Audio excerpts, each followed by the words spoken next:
name is Drew Markham. I'm the creative director here at Grey Matter Interactive. Return to Castle Wolfenstein is a semi-retelling of the original Wolfenstein 3D. We start the story in 943 AD, and this Teutonic prince named Henry the Fowler, or Heinrich as he's also known, has channeled the last of the great dark earth magic, and he's been able to sort of manifest this in raising an army of the undead, and he's essentially trying to, conquer the world with that. And 1,000 years later, they are finally able to unearth some of the remains that they need to put the last pieces of the puzzle together that they need to resurrect Heinrich. As the art director on Castle Wolfenstein, I deal with all the art that goes into the game.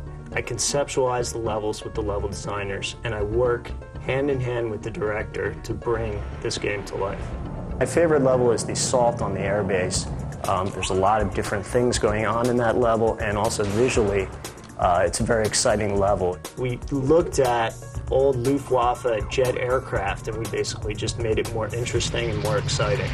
Depending on the environments, we pay attention to what is going on in those environments, and we make the characters look like they fit into them. My name is Corky Limkule, and I'm character designer. What I'll do is I'll make a profile image, a front view, and a back view, and then I'll scan that into the computer, take it into the 3D program and modeling, apply texture coordinates, and then the fun part starts by skinning the character, create clothes and whatever other accents you want to put on it, and then it goes into the game.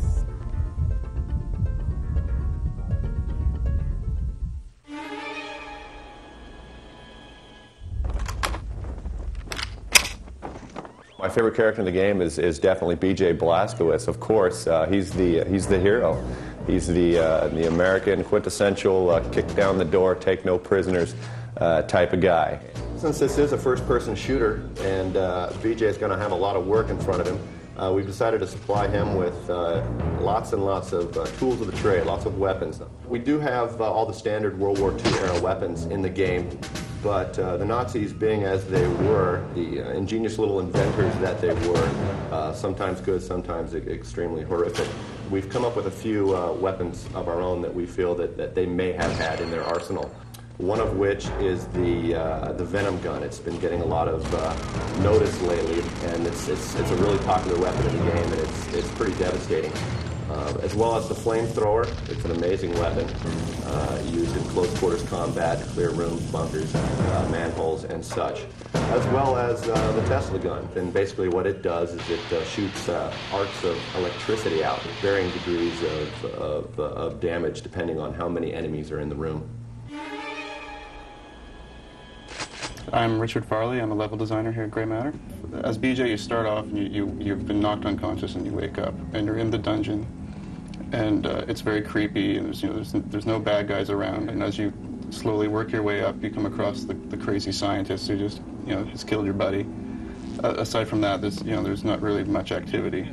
And then as you slowly work your way up through the layers of the castle, and there's more bad guys, until you come out through this one tower door, and again you see the mountains and the trees and the snow, and it's just like this big opening of space, and guys walking across the tops of towers, and snipers that spot you when you come out, that kind of thing. Working in the editor is something you have to get used to, whereas you have this program that represents 3D space, but it's all on a two-dimensional display, so you have to sort of get a hang of that.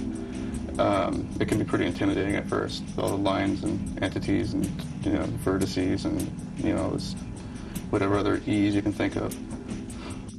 Return to Castle Wolfenstein really has kind of like World War II meets the X-Files, and one of the big challenges in that is that we start off with this very realistic World War II setting, and we have to move you into the occult and the paranormal.